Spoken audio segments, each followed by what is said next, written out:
আর এবার নজর রাখবো বিশ্ববঙ্গ বাণিজ্য সম্মেলন শুরু, আর আজ বিকেলেই রয়েছে মুখ্যমন্ত্রীর চা চক্র। অবশ্যই সেদিকে তো নজর থাকবেই, আর তারই পাশাপাশি কারা কারা আমন্ত্রিত একেবারে শেষ মুহূর্তের প্রস্তুতি চলছে, কারণ কাল উদ্বোধন রয়েছে। কিন্তু আজ বিকেলের এই চা চক্র থেকেই কার্যত শিল্প সম্মেলন শুরু হয়ে যাবে তা আর বলার অপেক্ষা রাখে না। আরো ডিটেইলে বিষয়ে জানতে পারবো। আবির রয়েছে আমার সঙ্গে। আবির, কারা কারা আমন্ত্রিত, কোন কোন ক্ষেত্রে বিশেষ নজর দেওয়া হচ্ছে, আর তারই পাশাপাশি অবশ্যই প্রস্তুতির ছবিটাও জানতে চাইবো তোমার কাছে।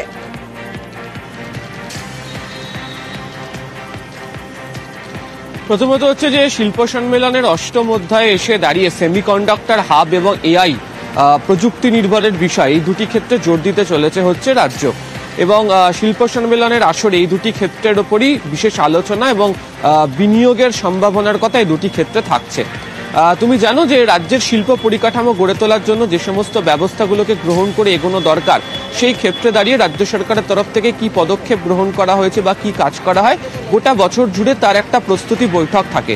তো চলতি বছরের যে বিজিবিএস তাকে ঘিরেও সেই বৈঠক রয়েছে। রাজ্যের বক্তব্যের জায়গা পরিষ্কার এক, শিল্প গড়ার জন্য কোনো জমির সমস্যা হবে না। দ্বিতীয়ত, শিল্প গড়ে তোলার জন্য যে ধরনের পরিকাঠামো প্রয়োজন থাকে, অর্থাৎ সড়ক যেটা যোগাযোগ ব্যবস্থার জন্য গুরুত্বপূর্ণ। দ্বিতীয়ত হচ্ছে দক্ষ শ্রমিক, তার কারণ স্কিল ডেভেলপমেন্ট সেন্টার প্রচুর রয়েছে। তৃতীয়ত হচ্ছে যে এই শিল্প অন্যত্র নিয়ে যাওয়ার জন্য যে লজিস্টিক্সের যে ব্যবস্থা, সেটিও, তার কারণ হচ্ছে রাজ্যে একাধিক লজিস্টিক হাবও তৈরি করা হয়েছে বা গড়ে উঠেছে।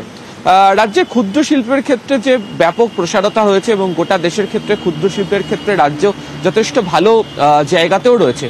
তো এই পরিস্থিতিতে দাঁড়িয়ে এবারের যে শিল্প সম্মেলনের আসর, সেখানে বেঙ্গল মিনস বিজনেস এই স্লোগানকে সামনে রেখেই রাজ্য সরকারের তরফ থেকে আয়োজন করা হয়েছে। দেশের সমস্ত নামী যে সমস্ত শিল্প সংস্থা বা তার যারা প্রতিনিধি, তার যারা কর্ণধার রয়েছেন, তাদের একটা বড় অংশই শিল্প সম্মেলনের ক্ষেত্রে হাজির থাকতে চলেছেন। এবং এই শিল্প সম্মেলনের মঞ্চ থেকে একেবারে ক্ষুদ্র শিল্পের পাশাপাশি বৃহৎ শিল্প সংক্রান্ত বেশ কিছু সম্ভাবনার কথা ইতিমধ্যেই উঠে এসেছে। মূল যে শিল্প সম্মেলনের আসর তা হবে হচ্ছে নিউ টাউনে বিশ্ববাংলা যে কনভেনশন সেন্টার, ইতিমধ্যেই কার্যত তা প্রস্তুত হয়ে গিয়েছে। এছাড়া বিশ্ববাংলা কনভেনশন সেন্টার সন্নিহিত জায়গাতে সেখানেও বেশ কিছু B2B অর্থাৎ বিজনেস যে টক, একে অপরের সংস্থাগুলির সঙ্গে যে আলোচনা, সেগুলো হতে চলেছে। এছাড়া হচ্ছে যে মিলনমেলা প্রাঙ্গণ, সেখানেও এই অনুষ্ঠান সম্পন্ন হবে।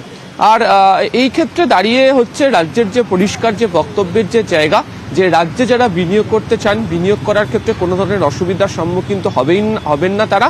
এবং যেহেতু এক জানালা নীতি বা ওয়ান উইন্ডো সিস্টেম ইতিমধ্যে চালু করে দেওয়া হয়েছে, ফলে সেক্ষেত্রে দাঁড়িয়ে দ্রুত কোনো সমস্যার সমাধান করার পক্ষ রাজ্য সরকার তৈরি করে রেখেছে।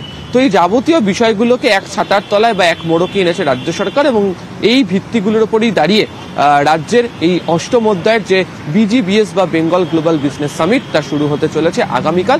আজকে বিকালে একটি চা চক্রের আয়োজন করা হয়েছে, সেখানেও একাধিক ব্যক্তি বা শিল্প সংস্থার যারা প্রতিনিধি তারা হাজির থাকবেন। ফলে সব মিলিয়ে শিল্প সংস্থাগুলিকে সামনে নিয়ে শিল্প সম্মেলনের যে প্রস্তুতিটা কার্যত শুরুই হয়ে গিয়েছে রাজ্য জুড়ে। সোনিয়া, একেবারেই আবির। এবং রাজ্যে বিনিয়োগের লক্ষ্যে হাজির শিল্পপতিরাও। কালকেই উদ্বোধন এবং আজ চা চক্র।